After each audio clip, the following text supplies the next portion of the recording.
Activities ഒക്കെ ചെയ്യുന്നു, 2 പ്രസംഗം പറയുന്നു, മിഷൻ ഞായറൊക്കെ ആഘോഷിക്കുമ്പോൾ 2 ജയ് വിളിക്കുന്നു. ഇത് മിഷൻ ലീഗ് എന്ന് പറഞ്ഞ് തീർന്നു, ഒരു കളറും കുറച്ചും കൂടി ഒക്കെ. പക്ഷേ ഞാൻ അച്ഛനായതിനു ശേഷമാണ് മിഷൻ ലീഗിൻ്റെ ഫലം, അതിൻ്റെ എന്താ ജീവിക്കാൻ തുടങ്ങുന്നത്. മിഷൻ എന്ന വാക്കിൻ്റെ അർത്ഥം നിങ്ങൾക്ക് മിഷൻ എന്താ അർത്ഥം? മലയാളം പഠിക്കുന്നവരുണ്ടെങ്കിൽ അറിയൂ. ഇതുപോലെ എനിക്കും ഇത് പറഞ്ഞ 10ാം ക്ലാസ് കഴിഞ്ഞപ്പോൾ വലിയ ഗ്രാഹ്യമൊന്നുമില്ലായിരുന്നു. നിങ്ങളെപ്പോലെ അല്ലാത്തത് കൊണ്ട് എനിക്ക് എന്നാൽ വലിയ ഗ്രാഹ്യമില്ലായിരുന്നു. മിഷൻ എന്ന് പറഞ്ഞാൽ നമുക്കറിയാം, വീട്ടിൽ അമ്മ തയ്ക്കുന്നുണ്ടോ? മിഷൻ വെച്ചിട്ട് തയ്ക്കുന്നുണ്ടോ? ആ മിഷനാണോ ഇത്? പിന്നെന്ത് മിഷനാ? അതായത് ഈശോയ്ക്കൊരു മിഷനുണ്ട്. മിഷൻ എന്ന് പറഞ്ഞാൽ ദൗത്യമാണ്, അല്ലേ? ദൗത്യം. ഈശോയ്ക്ക് പിതാവായ ദൈവം കൊടുത്ത ഒരു ദൗത്യമുണ്ട്.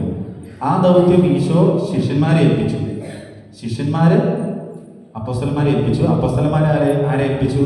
അതിനുശേഷം വന്ന വിശ്വാസികളെ, അതായത് അതിൽ ബിഷപ്പുമാരുണ്ടാവും, വൈദികരുണ്ടാകും, ആത്മാരുണ്ടാകും, അവരെ ഏൽപ്പിച്ചിട്ട് ഇങ്ങനെ കൈമാറ്റം ചെയ്തുകൊണ്ടിരിക്കുകയാണ്. പിതാവ് തുടങ്ങിയ മിഷനാണ്, ദൈവം തുടങ്ങിയ മിഷൻ, ദൗത്യം, സ്നേഹത്തിന്റെ ദൗത്യം. അത് നമ്മൾ തുടർന്നുകൊണ്ട് പോവുകയാണ്.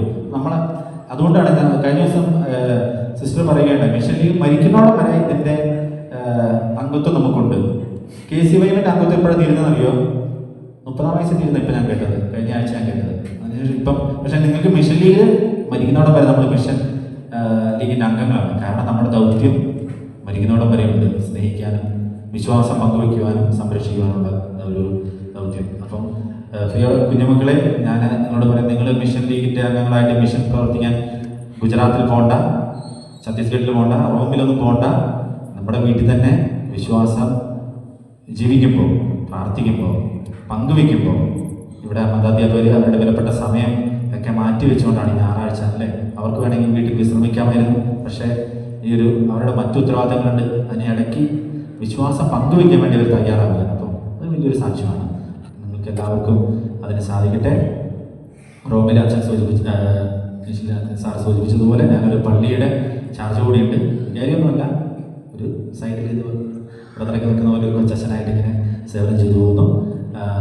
അവിടെ ഇറ്റാലിയൻസ് ആണ്. അവിടെ ഇന്ത്യയെക്കാളും മുൻപ് വിശ്വാസം സ്വീകരിച്ചവരാണ്.